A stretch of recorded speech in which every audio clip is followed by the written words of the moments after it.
Bonjour à toutes et tous. Merci d'être présents à midi. Je sais que c'est peut-être pas le moment idéal, hein, parce qu'il y a pas mal de présentations, il y a pas mal de petits pots qui se déroulent de ci, de là.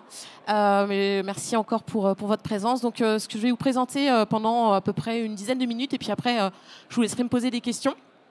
C'est notre projet Winatsi, qui est finalement comment créer des opportunités au sein de parcs éoliens en mer avec les usagers de la mer, tout en améliorant les écosystèmes marins et notamment leur santé. Ça, c'est un élément fondamental. On peut travailler entre parcs éoliens en mer, usagers de la mer et écosystèmes. Rapidement, je ne vais pas non plus m'étaler sur ce qu'on fait au sein de Vattenfall Éolien. Donc, je suis Florence Simonet, je suis la directrice générale de Vattenfall Éolien pour la France. Donc, Vattenfall Éolien, c'est un énergéticien suédois. Notre actionnaire unique est l'État suédois. On est un des leaders de l'éolien en mer. Et notre focus, comme vous pouvez le voir sur cette carte, c'est essentiellement le nord de l'Europe. Et on est essentiellement sur les marchés néerlandais, danois et allemands, où on a vraiment les très fortes capacités et on est les leaders sur ces marchés de l'éolien en mer. Et puis on est également présent sur notre notre pays cœur, qui est la Suède. On est également présent en Finlande et le Royaume-Uni, où on a des parcs qui sont présents depuis quasiment 20 ans maintenant. Et pourquoi je vous ai mis deux projets, là je les ai fait ressortir, parce que c'est sur ces deux projets-là qu'on a installé notre programme Winatsi. Donc c'est deux projets qui se situent au large du Danemark, l'un en mer du Nord et l'autre en mer Baltique, ce qui a toute son importance. Donc, ce qui est important de savoir, c'est qu'effectivement, nos parcs éoliens en mer occupent beaucoup d'espace maritime et rentrent en compétition avec d'autres activités et ont des impacts. Et au sein de notre entreprise, Vattenfall, on est convaincu qu'on peut travailler ensemble pour avoir un impact positif sur l'environnement. Et donc, on a démarré un projet qui s'appelle Winatsi au Danemark en janvier 2023 avec des universités, donc l'université d'Aarhus, le DTU, donc le Danish Technical Institute ou University, l'université de Copenhague. On s'est aussi associé à un producteur d'algues et au centre de Kattegat. Et nous, Vattenfall, nous mettons à disposition, en tout cas dans ce programme-là qui a démarré en 2023, le parc éolien en mer de Danish Kriegers-Flak, qui fait un peu plus de 600 MW et qui est situé en mer Baltique. Donc c'était sur la carte que j'ai présentée précédemment.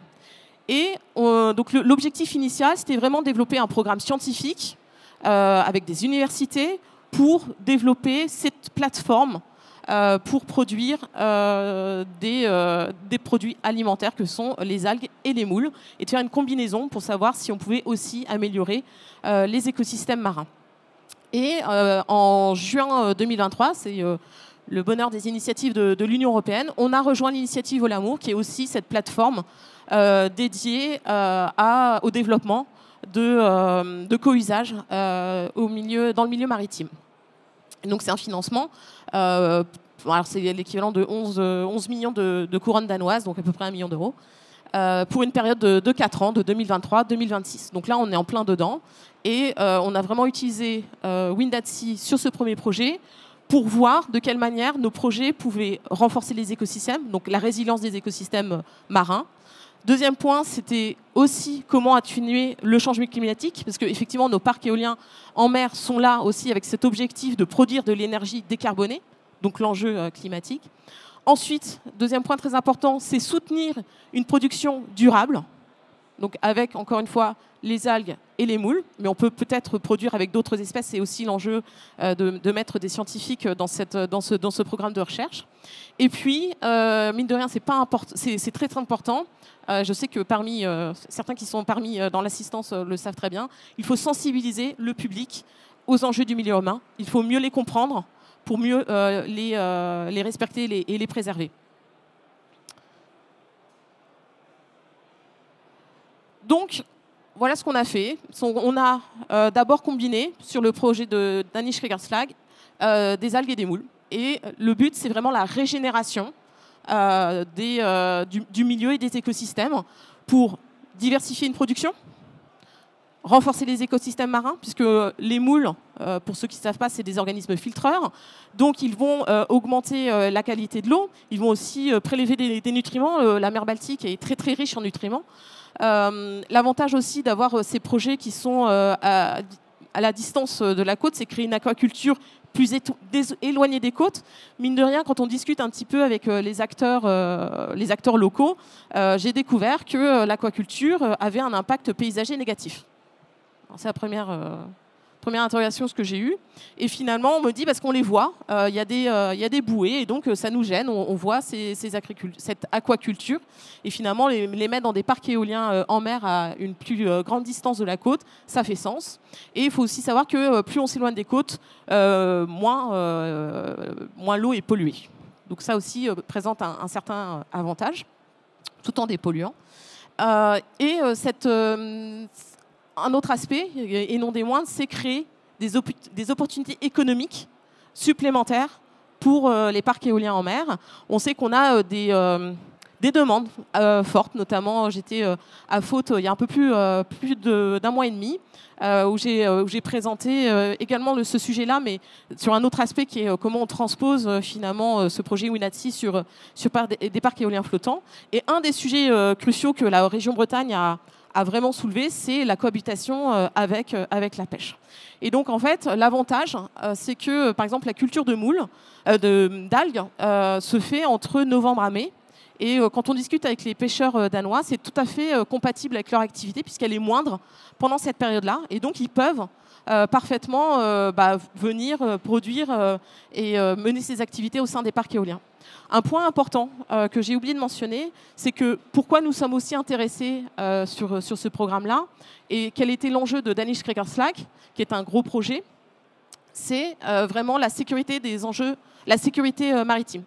On ne fera pas de projet si on ne garantit pas la sécurité des moyens humains et nautiques des installations. Donc pour nos installations, mais aussi pour ceux qui viendraient exploiter ces infrastructures en mer. Donc ça, c'est essentiel et ça va de la pérennité de ce type de projet. Et puis, le point important, donc les moules, c'est quelque chose qui est communément consommé en Europe. Les algues, on va dire que c'est un petit peu moins le cas. En Asie, il n'y a pas de souci. Donc, en fait, fondamentalement, ce qu'on essaie aussi de travailler au sein de Vattenfall, c'est tous les débouchés économiques de cette filière, parce qu'en fait, on ne pourra pas construire une filière si derrière, il n'y a pas de débouchés. Donc ça, c'est quelque chose qu'on mène également en parallèle. Et donc, la différence, deuxième projet qu'on a mené, c'est en mer du Nord, sur le projet de Vesterhav Syd, qui est de taille plus réduite. Alors, c'est deux projets, le Nord et le Sud. Syd, pas trop compliqué, qui a été mis en service en 2023. Et pourquoi? Donc la Manche, la mer du Nord, n'a pas tout à fait les mêmes taux de salinité. Et ça a toute son importance. Donc sur ce projet-là, on a cultivé que des algues. Et pour vous donner une petite comparaison assez intéressante, sur le projet de Danish Kragerslag, on a collecté 30 grammes d'algues. Pas beaucoup. Par contre, sur ce projet-là, on a fait la récolte là au mois de mai, 30 kilos, donc un fois 1000. Alors ça peut sembler des petites quantités, mais j'ai pas voulu vous donner des schémas de ces installations. En gros, c'est des linéaires de câbles, 10 mètres, en tout cas c'est du vertical, c'est 10 mètres vertical et il y a 5 lignes, donc c'est quand même pas une grande quantité, mais 30 kilos c'est quand même pas mal. Et on voit vraiment la différence entre ces deux milieux, mer Baltique, mer du Nord. Et c'est aussi ça, les raisons pour lesquelles on travaille avec les scientifiques, c'est pour adapter vraiment les meilleurs produits aux conditions du milieu, donc salinité, richesse en nutriments, et pour nous aussi, en tant qu'opérateurs, c'est les courants et la hauteur des vagues qui sont des paramètres très importants sur la sécurité maritime de nos installations. Donc ce potentiel de ce qu'on appelle l'agriculture océanique régénératrice, c'est pas tout à fait une aquaculture classique, puisque cet objectif est vraiment une restauration des écosystèmes, une amélioration de la qualité des milieux, amélioration de la santé de nos océans. Donc le principe, c'est vraiment une séquestration du carbone. Alors j'ai mis entre guillemets séquestration du carbone, parce que c'est pas vraiment le cas, dans le sens où le but c'est de consommer cette production. Donc en fait, on ne le séquestre pas vraiment puisqu'on le réinjecte dans la chaîne alimentaire.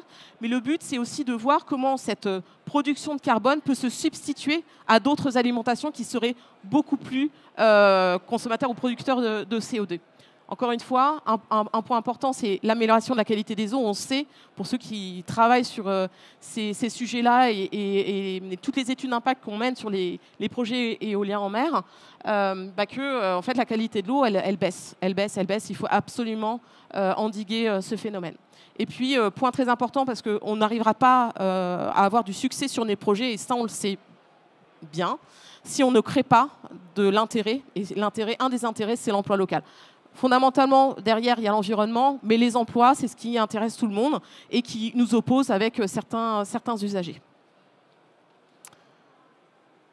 Donc voilà, nous, on a une vision durable et nous croyons fondamentalement qu'on peut créer des synergies sur le milieu humain. On a cet objectif à l'échéance 2030 d'avoir un gain net positif sur l'environnement. Donc voilà, c'est tout notre engagement qu'on a et on attend aussi, donc on lead the way, comme dit notre CEO Anna Borg. Mais c'est vrai qu'on est convaincu qu'en trouvant des nouvelles méthodes et de travail en commun, on arrivera à faire émerger ces beaux projets que sont les parcs éoliens en mer. Donc je vous ai mis une petite vidéo pour que ce soit un petit peu plus concret et vivant. Et puis après, je répondrai à vos questions. Donc je ne sais pas comment...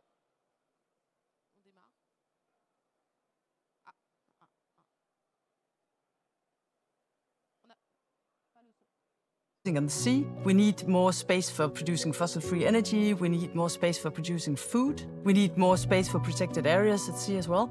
There would be a great benefit in condensing the activities in one area. There's plenty of room between the turbines for having food production in there. I find the idea very interesting to work with a project like this, where you can combine the fossil-free energy with sustainable food production. Farming of mussels and seaweed, it's a system based on a long line system that you attach to the seabed. You need to have a natural habitat of mussels in the area to have the larvae attaching the special ropes that we are going to deploy. When it comes to seaweed, you need to use a hatchery to seed the lines, which is a more complicated process.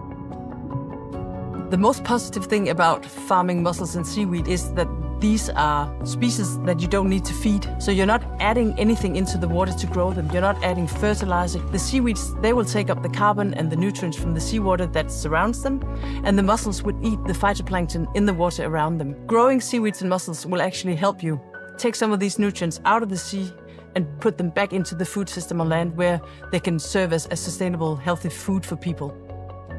The seaweed production, the mussel production, at least in coastal areas, is already progressing. But to integrate this into a wind farm where we share services, data, crew, infrastructure is the main goal. Normally you have these aquaculture structures installed in protected areas, in inshore areas. Piers Flak here is very, very much offshore. Up to 3-4 meters of waves, you have up to 30 meters of depth. But we were a bit surprised about how easily things simply broke out here. Where we are now, nobody's really doing multi-use or sharing ocean space. So when it sees sort of a pilot scale project of how to cooperate, if we can contribute with solutions that can prove to work in future, that would be very satisfying, definitely, for sure. Voilà. Je vous remercie. Alors maintenant, ouverte aux questions que vous pourriez avoir. J'ai le petit micro. Merci de vous présenter, s'il vous plaît. Merci pour la présentation. Je m'appelle Adrien Lefranc, je travaille à la DGEC.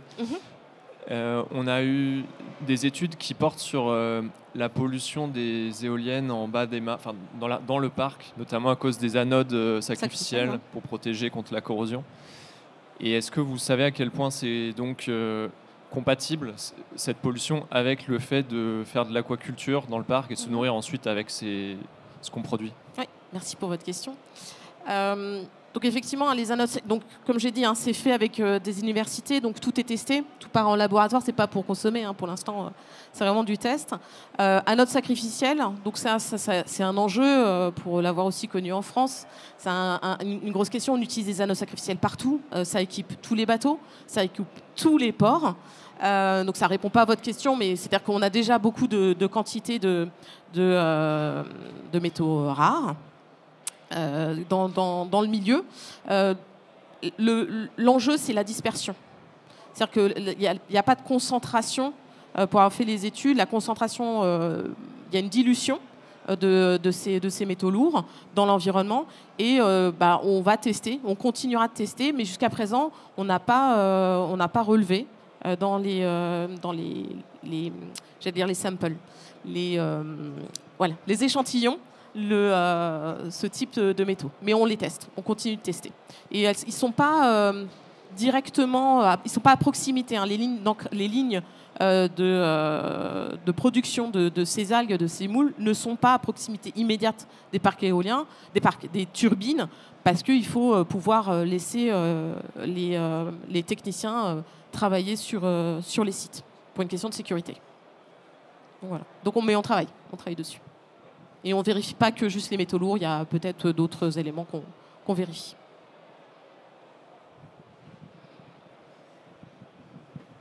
Merci beaucoup pour la présentation. Jules Céleste d'RWE, je travaille aussi sur ces questions-là. Et un des freins principaux, en tout cas... Est-ce que vous pouvez parler pas plus fort ou... Un des principaux freins à ce type de développement, typiquement, c'est la rentabilité économique. Donc, est-ce que dans le cadre de ce projet, vous travaillez aussi sur cet aspect-là? Est-ce qu'on pourrait avoir un modèle économique sortir? Alors, pour l'instant, c'est la chose sur laquelle on travaille, puisque effectivement, ces projets En tout cas, moule, c'est bon. Faut aussi vérifier que travailler aussi loin, ça a une rentabilité.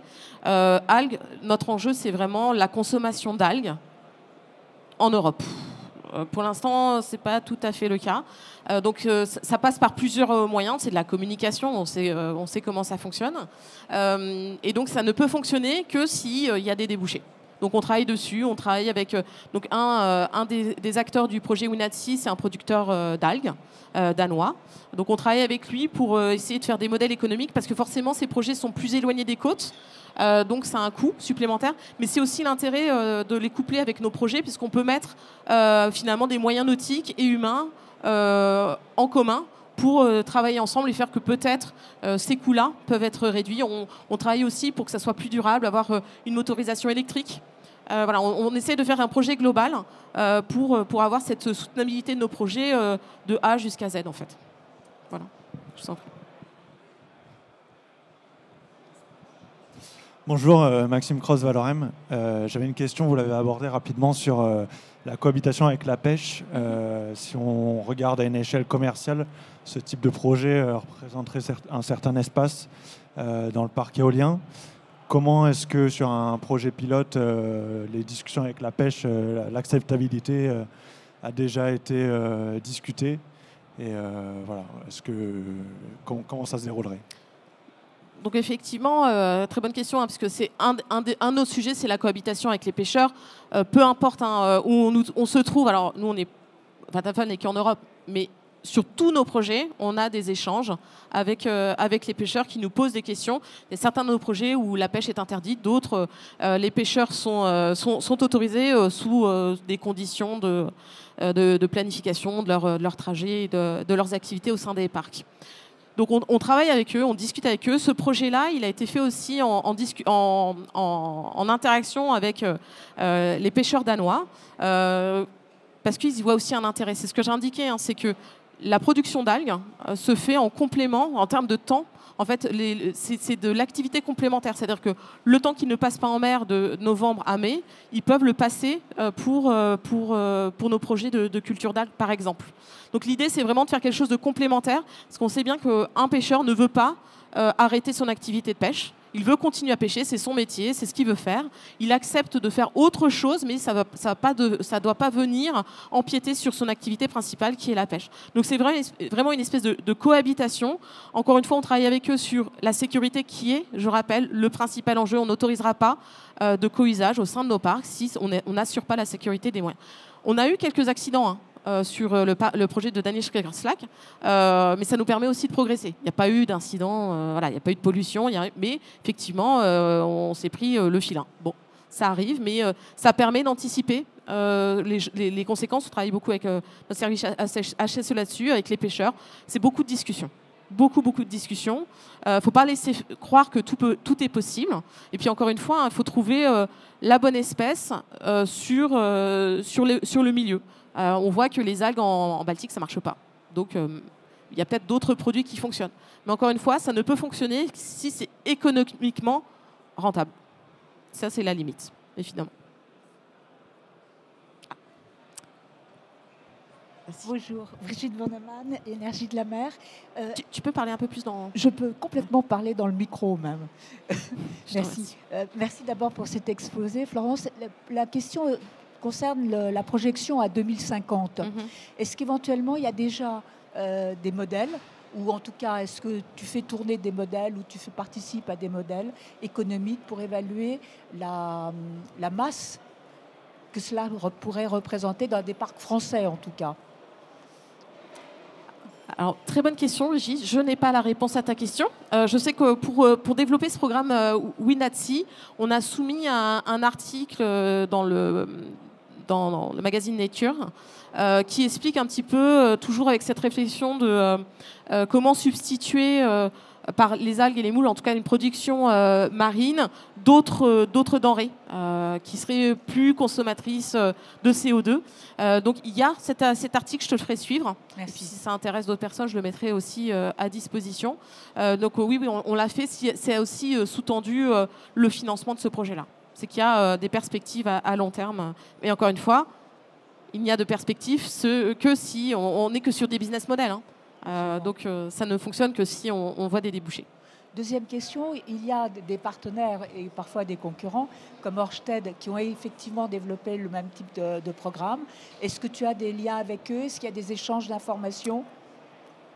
Alors sur ce projet-là, non. Le Wind@Sea, comme je l'ai indiqué, c'est un projet purement danois et on n'a pas travaillé avec Ørsted. Mais en fait, l'idée, c'est pas que Vattenfall porte juste ce projet, c'est que je pense que toutes les bonnes idées sont intéressantes. On peut le faire de manière collaborative, mais aussi individuellement. Je vais pas citer ceux que j'adore, c'est France Énergie Marine. Je fais de la pub pour eux, je suis pas dedans. Mais voilà, le but, c'est vraiment de trouver des projets et de continuer de pousser des projets. Et il va y avoir quelque chose qui va porter ses fruits et qui fera que ça fonctionne. Mais par contre, il faut y mettre de l'énergie. Il faut y croire et ne pas se mettre des bâtons dans les roues ou des œillères, parce que quand ça marche pas, ça marche pas. Mais quand ça marche, il faut continuer. Voilà. Merci Brigitte. Encore une petite question. Merci la DGEC. J'ai une petite question complémentaire. Sans avoir fait d'études économiques globales, là, vous parliez de 30 kilos dans un parc, j'imagine, c'est parce que c'était une expérimentation. C'est l'expérimentation, tout à fait. Vous avez une idée de la récolte annuelle que vous pouvez espérer sur Alors, j'ai pas le chiffre. J'avoue, j'ai pas bossé cette question. Mais je peux vous trouver la réponse. Il n'y a pas de souci.